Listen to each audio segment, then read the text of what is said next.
Why Hitler Hated the Jews. The full story. From ancient prejudice to the Holocaust. Part 1. A hatred older than Hitler. The 2,000-year foundation of anti-Semitism. To understand why Adolf Hitler hated Jewish people with such obsessive, murderous intensity, you cannot begin with Hitler. You must begin nearly 2,000 years before he was born. Because the hatred he weaponized was not his invention. It was ancient, and Europe had been building it, brick by brick, for centuries before he arrived to use it. Jewish people have lived in Europe since the time of the Roman Empire. In the early centuries of Christianity, religious tensions began to sharpen. Church leaders taught that Jewish people were collectively responsible for the death of Jesus Christ, a charge called deicide, or God-killing. This accusation, which mainstream Christianity would not formally repudiate until the Second Vatican Council in 1965, became one of the most poisonous ideas in European history. Jewish communities were tolerated in some places and slaughtered in others. During the Crusades of the 11th and 12th centuries, as Christian armies marched toward Jerusalem to reclaim the Holy Land, they massacred Jewish communities along the way in what historians call the Rhineland massacres. Entire Jewish populations in cities like Worms, Mainz, and Cologne were wiped out. The logic was brutal and simple. Why travel to kill the enemies of Christ in Jerusalem when they live among us? Throughout the Middle Ages, Jewish people were barred from owning land in most European kingdoms. They were forbidden from most trades and professions. The one occupation often left open to them, money lending, was considered sinful by Christian doctrine, which banned charging interest. This created a trap. Jewish people were pushed into money lending out of necessity, then despised and caricatured for it. The image of the greedy Jewish moneylender, a complete distortion of a community's forced economic circumstances, became one of the most enduring and destructive stereotypes in European culture. Then came the Black Death. Between 1347 and 1351, the bubonic plague swept through Europe and killed an estimated one-third of the continent's entire population. Terrified people needed someone to blame. Rumors spread that Jewish people had poisoned the water wells. There was no evidence. It was impossible. Jewish communities died from the plague too, but the accusation spread like wildfire. In city after city, Jewish neighborhoods were burned and their residents murdered. In the German city of Strasbourg alone, approximately 2,000 Jewish people were burned alive in 1349. Jewish communities were expelled from England in 1290, from France in 1306, and again in 1394.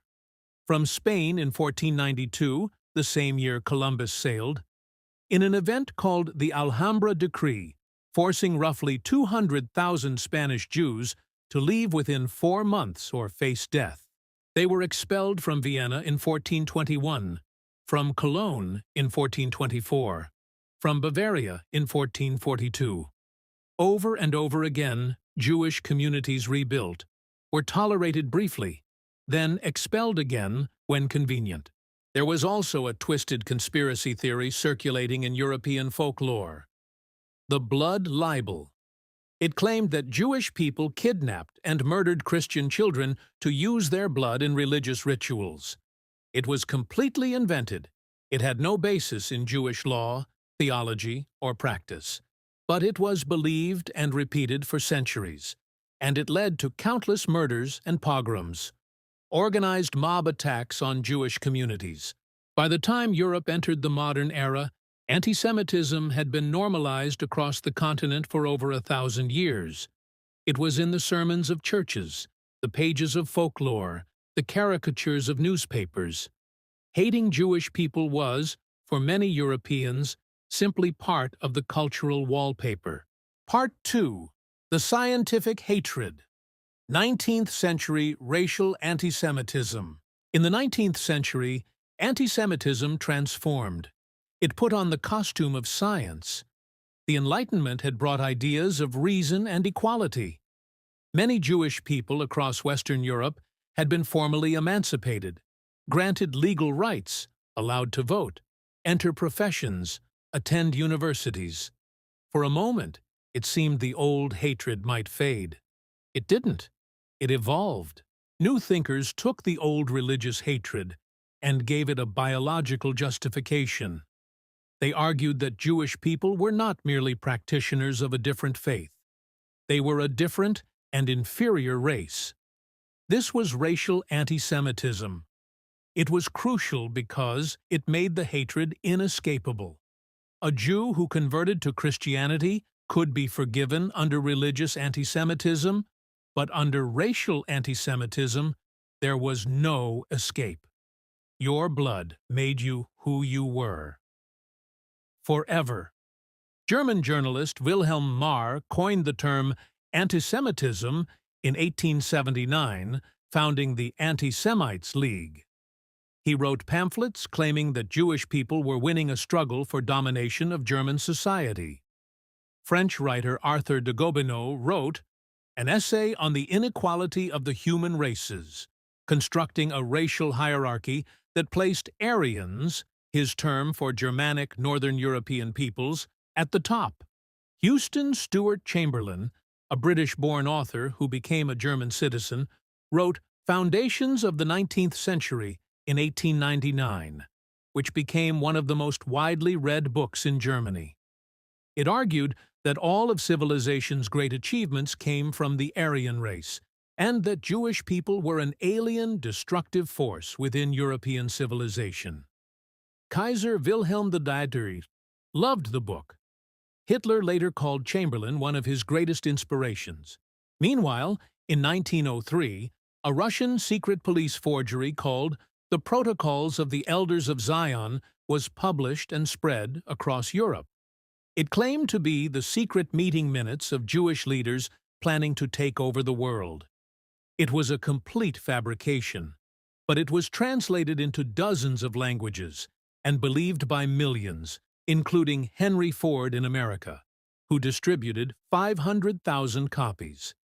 Hitler read it and referenced it throughout his life. So by the late 19th century, a new image of Jewish people had been constructed. Not just a religious minority, not just a scapegoated community, but a powerful, conspiratorial, biologically inferior race, secretly plotting to destroy civilization. An enemy not just of Germany, but of all humanity. This is the ideological soil in which Adolf Hitler grew. Part 3. A Boy from Austria. Hitler's childhood and early life, 1889–1907. Adolf Hitler was born on April 20, 1889, in Braunau am Inn, a small town on the border between Austria and Bavaria. His father, Alois Hitler, was a customs official, stern, authoritarian, and domineering. His mother, Clara, was deeply devoted to her son. Adolf was the fourth of 6 children, though only he and one sister survived to adulthood. Young Adolf was a promising student in primary school, but became increasingly disengaged in secondary school. He was interested in art and history, but indifferent to everything else. He clashed constantly with his father, who wanted him to follow a respectable career in the civil service. Hitler wanted to be an artist. Alois Hitler died in 1903, when Adolf was 13. His mother, Clara, whom Hitler genuinely loved, died of breast cancer in 1907. Her doctor was Eduard Bloch, a Jewish physician who had treated her with great care and compassion. Hitler thanked Bloch personally and gave him a postcard expressing his everlasting gratitude. This is notable because it suggests that at this stage, Hitler did not yet have a hardened personal hatred of individual Jewish people. What he had absorbed was an ambient cultural prejudice, the background noise of European anti-Semitism. After his mother's death, Hitler moved to Vienna to pursue his dream of attending the Academy of Fine Arts. Part 4. Vienna. The City That Made a Monster, 1907–1913. Vienna rejected him. Hitler applied to the Academy of Fine Arts in 1907 and was turned down. He applied again in 1908 and was rejected a second time. The rejection board told him he had talent for architecture, but that his figure drawing was weak and his people lacked life. He was devastated. He spent the next 5 years in Vienna in poverty and bitterness, living in flop houses and men's shelters, selling small watercolor paintings and postcards on street corners to survive. He was lonely, humiliated, and seething with unrealized ambition and no clear path forward. Vienna was then one of the most politically charged cities in Europe, and one of the most anti-Semitic. The city's mayor, Karl Lueger, was one of the most powerful and popular politicians in the Austro-Hungarian Empire. He had built his entire career on populist anti-Semitism, blaming Jewish bankers, Jewish journalists, and Jewish socialists for everything wrong with Austrian society. He was charming, clever, and extremely effective. Hitler later wrote that Lueger was one of the greatest politicians he had ever seen. He admired his technique of using anti-Semitism to mobilize the masses. Vienna was also flooded with anti-Semitic newspapers, pamphlets, and political parties. One newspaper Hitler read regularly, the Ostra, published by a fringe figure named Lanz von Liebenfels, combined racial anti-Semitism with occult nationalism, portraying Aryans as a master race and Jewish people as a diabolical force corrupting European blood. Hitler absorbed all of it. He spent hours reading political pamphlets. He attended political speeches. He argued with people at the men's shelters about politics, Jews, and Germany's supposed decline. Those who knew him there described a rageful, intense young man who flew into screaming tirades whenever anyone disagreed with him. Historians have debated whether Hitler's anti-Semitism fully crystallized in Vienna or developed later. In Mein Kampf, Hitler dramatically described the moment he discovered a Jew in a Vienna street, a man in a traditional kaftan, and claimed it triggered his transformation into an anti-Semite. Most historians believe this account is stylized and self-serving, but what is clear is that Vienna was where the ingredients came together: personal failure, ambient anti-Semitism, political populism, and racial ideology. He left Vienna for Munich in 1913, bitter, directionless, and ideologically poisoned. Part 5. The War That Changed Everything. World War I and the Stab in the Back, 1914–1919. The First World War saved Hitler, or so he believed. When Germany declared war in August 1914, Hitler was living in Munich illegally, having evaded Austrian military service. He was 25, unemployed, with no prospects, no friends, no family. He immediately volunteered for the German army and was accepted. For the first time in his life, Hitler had purpose, structure, belonging, and a cause worth dying for. He served as a dispatch runner on the Western Front, a dangerous job that required running messages between command posts under fire. He was wounded twice, and in October 1918 was temporarily blinded by a British mustard gas attack near Ypres. He was awarded the Iron Cross First Class, a significant military honor. Though his regimental commanders noted he lacked the qualities needed for leadership or promotion. But Hitler loved the war. He genuinely thrived in it. The comradeship of the trenches, the clarity of purpose, the intensity of combat. These gave his life meaning he had never found before. Then it ended. Germany surrendered on November 11, 1918. Hitler, lying in a military hospital recovering from his gas attack, wept when he heard the news. He would describe this moment for the rest of his life as the worst of his existence, a trauma that never healed. And Germany was not just defeated. it was humiliated. The Treaty of Versailles, signed in June 1919, was devastating.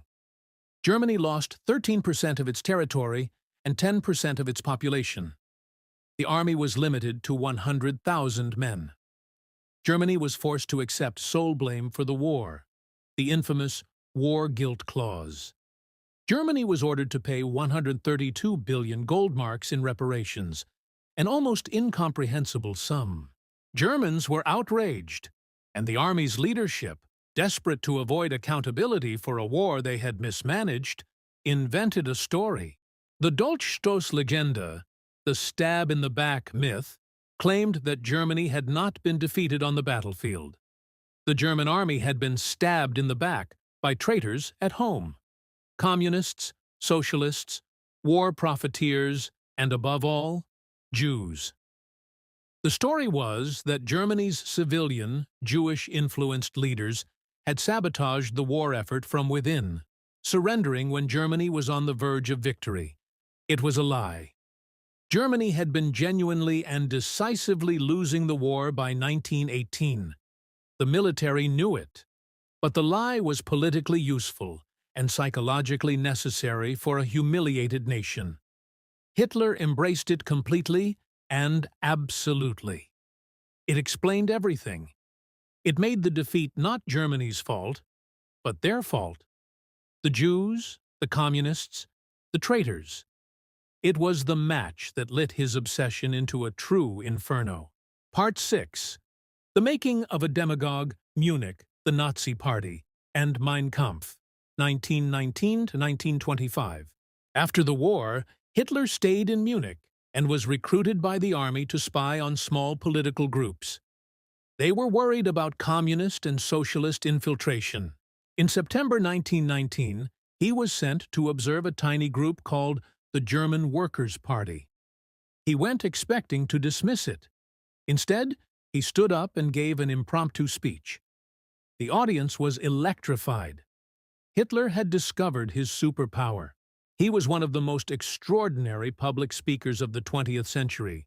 Not a calm, measured orator, but a performer of terrifying emotional intensity. He would start slowly, quietly, then build to screaming, pounding crescendos that left audiences weeping, shaking, and ready to follow him anywhere. He had an uncanny ability to voice the rage and humiliation that millions felt but couldn't articulate. He gave them clarity. He gave them an enemy. He gave them a future. He joined the German Workers' Party, renamed it the National Socialist German Workers' Party, the Nazis, and made himself its leader.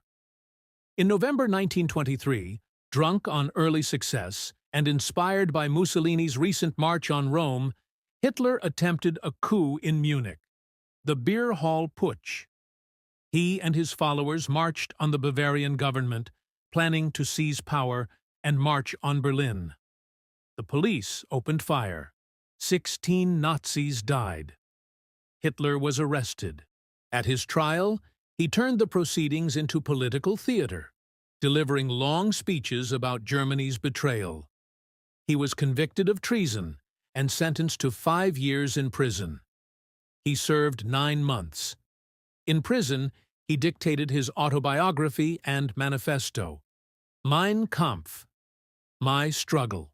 The book is one of the most important and horrifying texts of the 20th century, not because it is sophisticated, it isn't, it is rambling, repetitive, and filled with conspiracist nonsense, but because it told the world exactly what Hitler intended to do. Nobody listened. In Mein Kampf, Hitler laid out his worldview with complete clarity. On race, he believed human history was entirely a struggle between races for survival. The strongest race would dominate. The weaker would be eliminated. This was not evil to him. It was natural law. On the Aryan race, he believed Germanic people were the highest form of human civilization, the creators of all culture, all art, all science. They must be preserved in racial purity. On Jewish people, Hitler devoted enormous sections of Mein Kampf to his hatred. His characterizations were not merely negative, they were barely human. He described Jewish people as a plague, a spiritual pestilence worse than the Black Death, a parasite living off the body of other nations, a vampire, maggots. He wrote that their goal was world domination, the destruction of Aryan civilization, and the subjugation of all other races. He claimed Jewish people were behind both international capitalism, the big banks exploiting the German worker, and Marxist communism, the international revolution to destroy the nation-state. These two things are obviously contradictory. You cannot simultaneously run the banks and lead the revolution to abolish banks. But in Hitler's mind, and in the minds of his followers, the contradiction didn't matter. The logic of a conspiracy theory is not internal consistency. It is the certainty of the enemy. On the future, Hitler wrote explicitly that Germany must expand eastward, Lebensraum, living space, conquering the Slavic lands of Eastern Europe to create an agricultural empire for the German people. And he was explicit that the Jewish problem would need to be solved, though at this stage he had not yet settled on murder as the method. Mein Kampf was published in 1925. It sold modestly at first. By 1939, it would be the second most widely read book in the world after the Bible. Part 7. The Road to Power. The Collapse of Weimar and Hitler's Ascent, 1925–1933. After his release from prison, Hitler rebuilt the Nazi Party methodically. He created a propaganda operation, a paramilitary force, the Sturmabteilung, or Brown Shirts, a network of local organizations across Germany. He positioned himself as Germany's savior, the one strong man who could cut through the weakness of democracy and restore German greatness. For a few years, the Weimar Republic actually stabilized. The economy recovered. Inflation was brought under control. The 1920s in Germany, the era of expressionist art, jazz clubs, the Berlin cabaret scene, was a brief cultural flowering.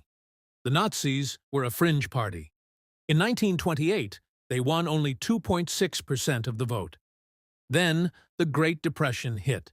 On October 29, 1929, Black Tuesday, the New York Stock Exchange crashed. The shockwave swept the world. American banks called in their loans to Germany. The German economy, which had been dependent on American investment, collapsed. Unemployment went from 1.3 million in 1929 to over 6 million by 1932, nearly a third of the workforce. Families lost everything overnight. Men stood in bread lines. Children went hungry. The Weimar Republic had no answers. The democratic parties bickered, formed coalitions, collapsed, reformed. Government after government failed. Confidence in democracy itself collapsed, and the Nazis exploded. By September 1930, the Nazis won 18.3% of the vote, leaping from 12 seats to 107 in the Reichstag, overnight becoming the second-largest party in Germany. By July 1932, they were at 37.4%, the single largest party. Hitler ran for president against the aging war hero Paul von Hindenburg in 1932. He lost, but won 36.8% of the vote. Everywhere Hitler campaigned, the crowds were enormous, fanatical, desperate. Germany's conservative establishment, wealthy industrialists, Prussian military officers, old guard conservatives, thought they could use Hitler. He was a rabble-rouser, yes, a bit vulgar, but he could mobilize the masses. They would put him in power. He would stabilize Germany, and they would control him from behind the scenes. It was the most catastrophic miscalculation in modern history. On January 30, 1933, President Hindenburg appointed Adolf Hitler as Chancellor of Germany. Part 8. The Nazification of Germany, Turning a Democracy into a Dictatorship, 1933–1935. Hitler moved with stunning speed. On February 27, 1933, less than a month after taking office, the Reichstag building, Germany's parliament, burned down. A Dutch communist named Marinus van der Lubbe was arrested at the scene. Hitler immediately declared it a communist plot to overthrow the government. Whether van der Lubbe acted alone or whether the Nazis themselves set the fire remains disputed by historians. What is not disputed is what Hitler did next. He used the fire as a pretext to suspend civil liberties. The Reichstag fire decree abolished freedom of speech, freedom of the press, freedom of assembly, and the right to privacy. Political opponents could be arrested indefinitely without trial. Thousands of communists, socialists, and political enemies were arrested within days. On March 23, 1933, Hitler pushed through the Enabling Act, passed by a frightened, partially arrested Reichstag, which gave him the power to enact laws without parliamentary approval. Germany's democracy did not collapse. It voted itself out of existence. Trade unions were banned. Political parties were outlawed one by one. Until on July 14, 1933, Germany officially became a one-party state. The Nazi Party was the only legal political organization in Germany. When Hindenburg died in August 1934, Hitler merged the offices of Chancellor and President, declaring himself Führer, supreme leader of Germany. The army swore a personal oath of loyalty not to Germany, not to the Constitution, but to Adolf Hitler himself. The Gleichschaltung, coordination, transformed every institution in German society. Schools, universities, churches, the press, film, art, music, science, law. All of it was brought under Nazi control. Teachers who refused to teach Nazi ideology were fired. Newspapers that printed uncomfortable truths were shut down.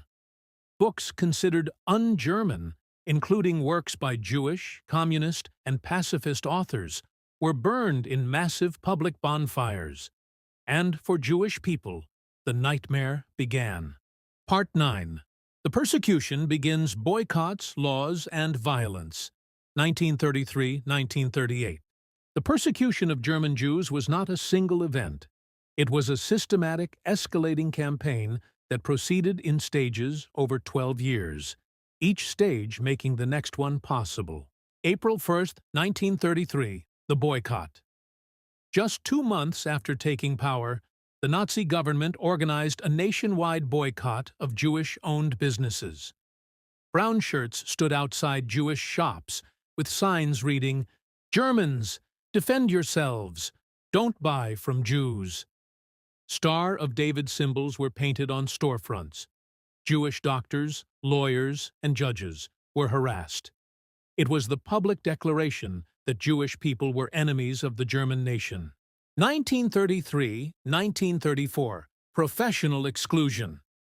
Jewish civil servants were fired under the Law for the Restoration of the Professional Civil Service.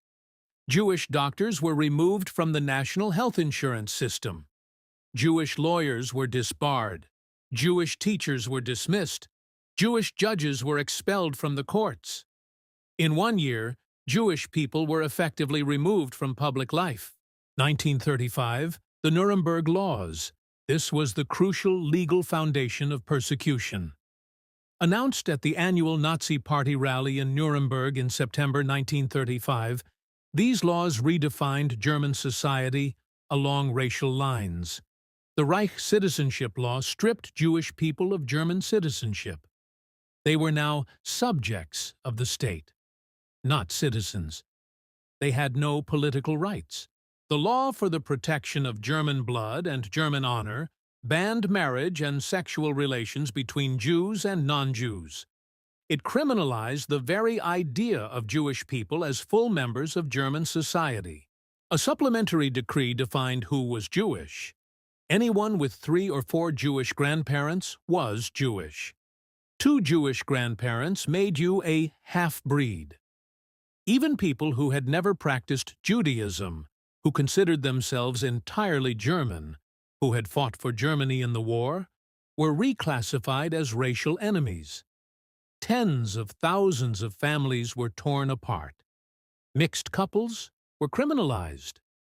Germany had enshrined racial hatred in law. 1936 to 1937, economic strangling. Aryanization, the forced transfer of Jewish-owned businesses to non-Jewish Germans, usually at a fraction of their value, accelerated. Jewish people were progressively banned from more professions: accountants, dentists, pharmacists, veterinarians. Jewish children were increasingly excluded from public schools. The psychological terror was relentless.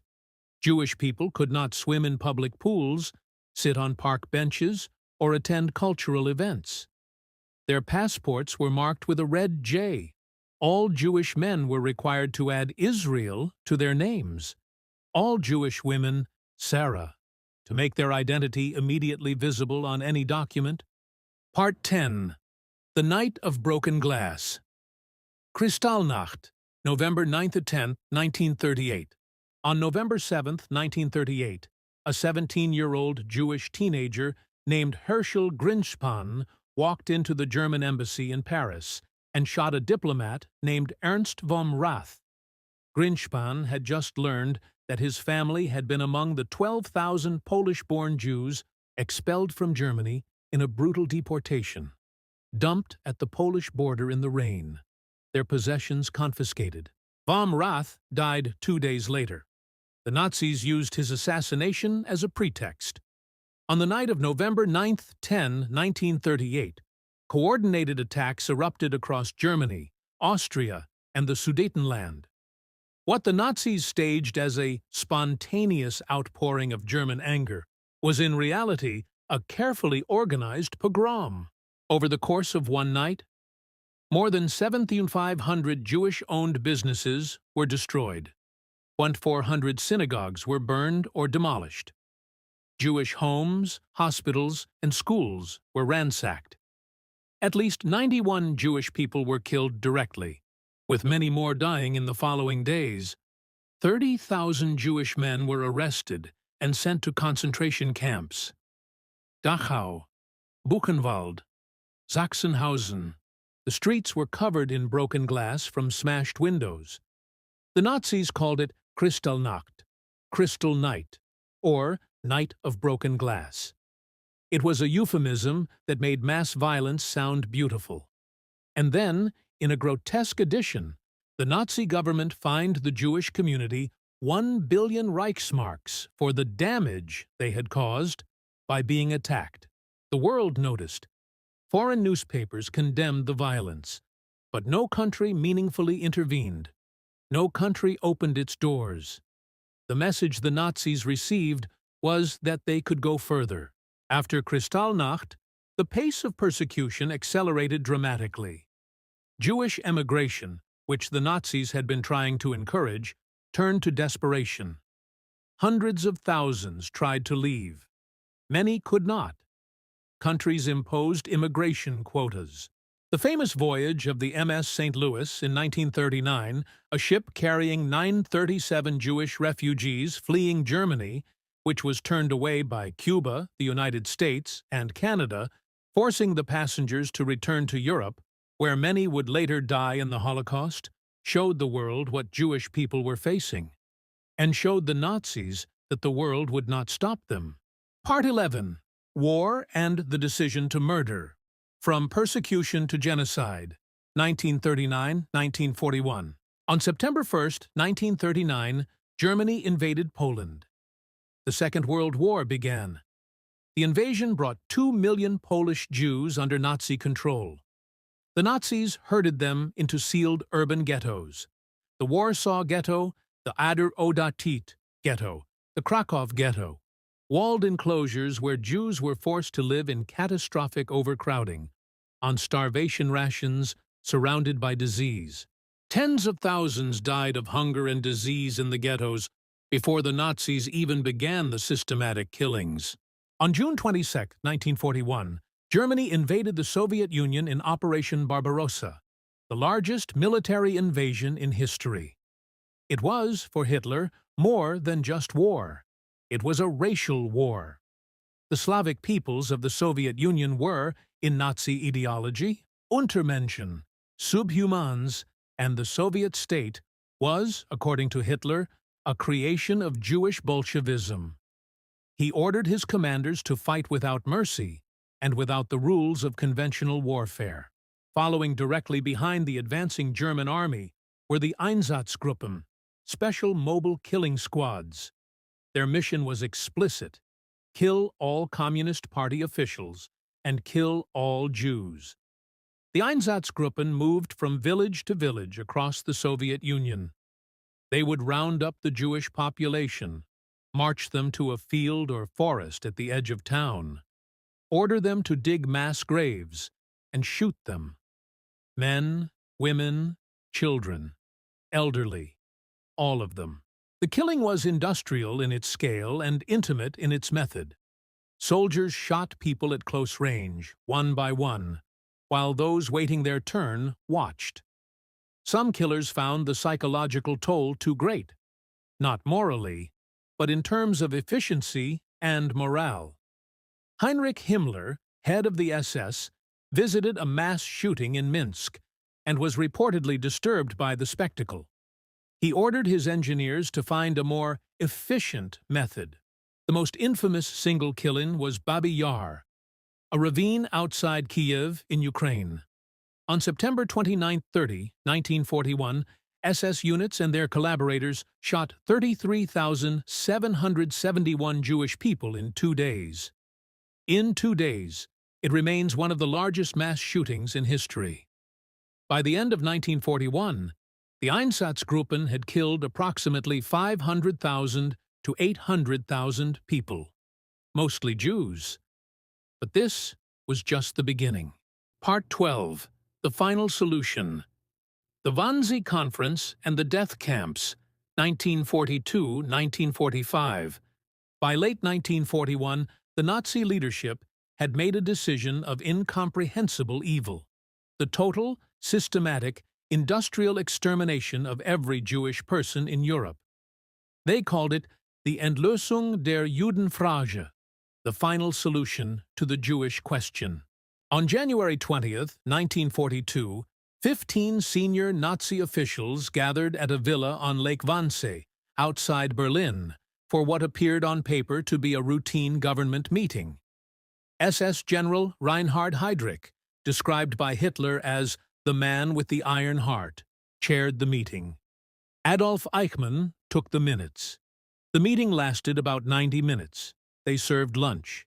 In those 90 minutes, the murder of 11 million people was discussed and planned as if it were a logistics problem. Heydrich presented tables showing the Jewish populations of every country in Europe, occupied and unoccupied. The total? 11 million people. They discussed methods, transportation, labor utilization, and the definition of who counted as Jewish. There was no moral debate recorded in the minutes, no dissent. It was, to the men in that room, simply a matter of administration. The death camps were already under construction or operational. The Nazis built 6 dedicated extermination camps in occupied Poland: Auschwitz-Birkenau, Treblinka, Sobibor, Belzec, Chelmno, and Majdanek. Unlike concentration camps, which were for forced labor, imprisonment, and terror, extermination camps had one primary purpose: killing as many people as possible as quickly as possible. The machinery of death was methodical.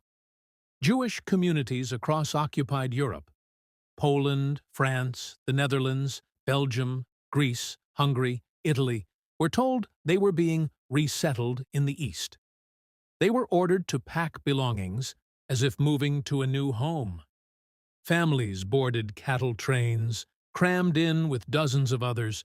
No food, no water, no sanitation, for journeys that could last days. Upon arrival at Auschwitz-Birkenau, SS doctors conducted a selection on the train platform. Prisoners were directed left or right. Those deemed fit for labor, mostly young men and some women, went right.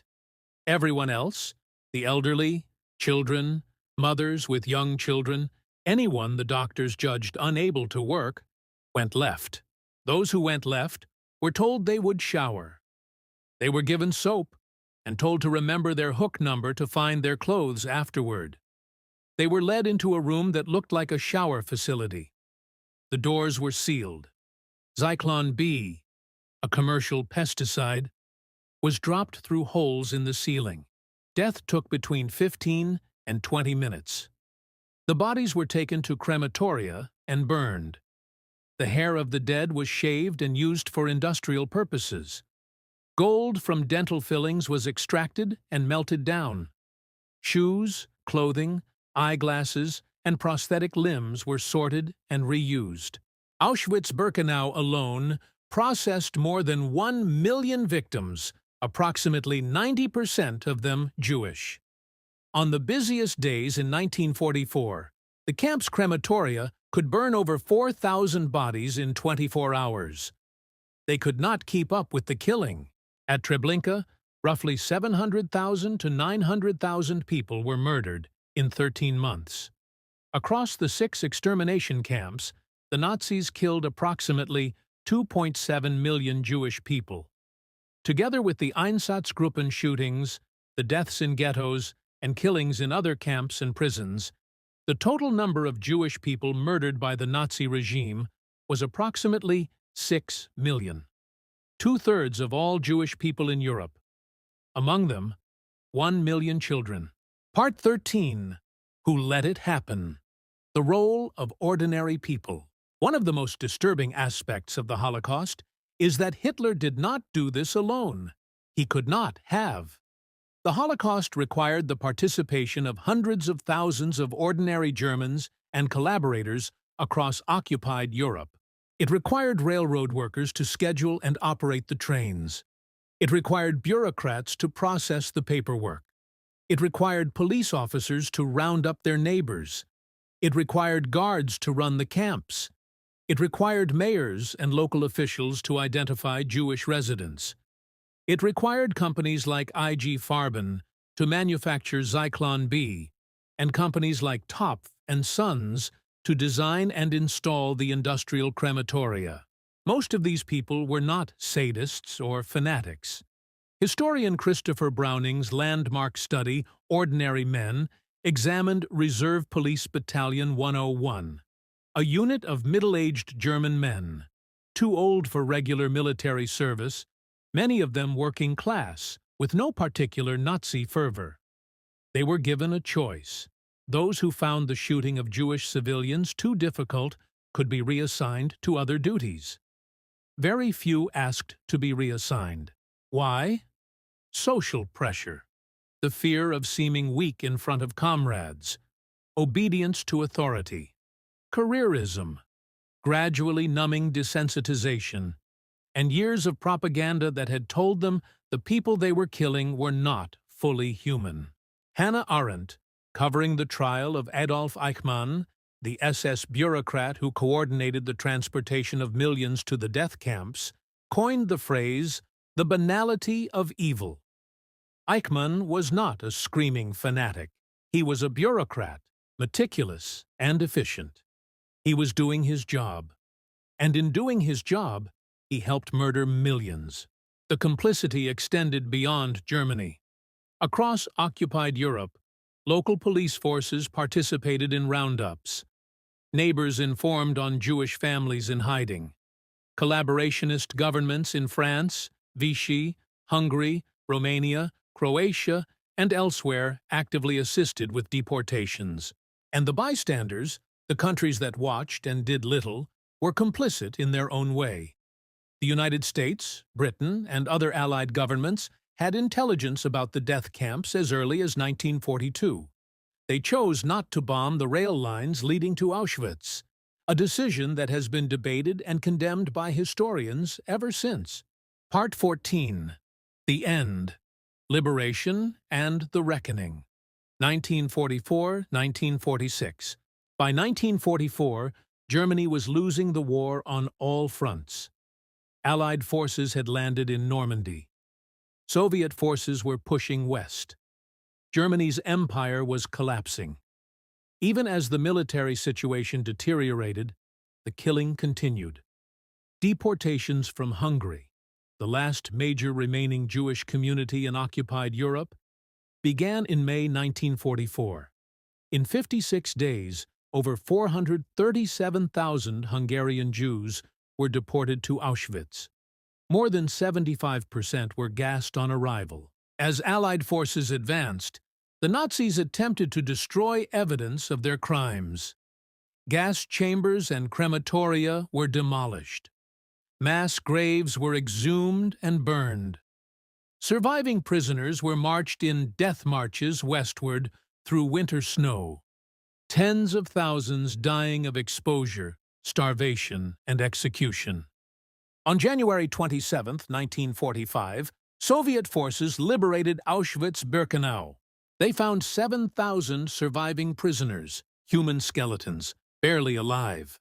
They found warehouses containing 836,255 items of women's clothing, 348,820 items of men's clothing, 43,525 pairs of shoes, and 7 tons of human hair, packed and ready for shipment. In the spring of 1945, Allied forces liberated camp after camp. The soldiers, hardened men who had fought across Europe, were unprepared for what they found. General Dwight Eisenhower ordered extensive documentation of every camp and insisted that German civilians from nearby towns be made to walk through and see what had been done in their name. Many claimed not to know. The evidence suggested otherwise. Adolf Hitler died on April 30, 1945, in his underground bunker in Berlin as Soviet forces closed in. He shot himself. Eva Braun, whom he had married the previous day, took cyanide beside him. Germany surrendered on May 8, 1945. At the Nuremberg trials, which began in November 1945, 24 of the most senior surviving Nazi leaders were tried for war crimes, crimes against humanity, and crimes against peace. 12 were sentenced to death. Others received prison sentences. Several, including Eichmann, escaped, only to be hunted down by Israeli intelligence in later years. The word genocide was coined specifically in response to the Holocaust by Polish Jewish lawyer Raphael Lemkin in 1944. The 1948 United Nations Genocide Convention, establishing genocide as a crime under international law, was written in direct response to what the Nazis had done. Part 15. Why it happened. The real answer. After all of this, the question returns. Why? Why did Hitler hate the Jews? The simplest answer is that Hitler absorbed a hatred that was already there, ancient, encoded in European culture, given new scientific legitimacy in the 19th century, and he took it further than anyone had before. He was not the cause of European anti-Semitism. He was its most catastrophic expression. But that doesn't fully answer the question. Because Hitler did not just hate Jews, he was obsessed with them. He devoted his political career, his writing, his speeches, and ultimately the military and economic resources of a modern industrial state to their extermination. Historians have proposed several explanations. Psychological scapegoating. Hitler was a failed man, failed artist, failed soldier, in rank at least, failed at everything he desired to be, living in a failed nation. The Jews were a perfect scapegoat, a visible minority, already stigmatized by centuries of prejudice, who could be blamed for any and every problem. Ideological conviction. Hitler genuinely believed his own racial theory. He believed he was saving civilization. To him, exterminating Jewish people was not murder. It was more like exterminating a plague. The dehumanization was not just propaganda for the masses. Hitler appears to have internalized it completely. Political utility. Anti-Semitism was the most effective political tool available to Hitler. It united people across class lines. The factory worker and the aristocrat could both blame the Jew.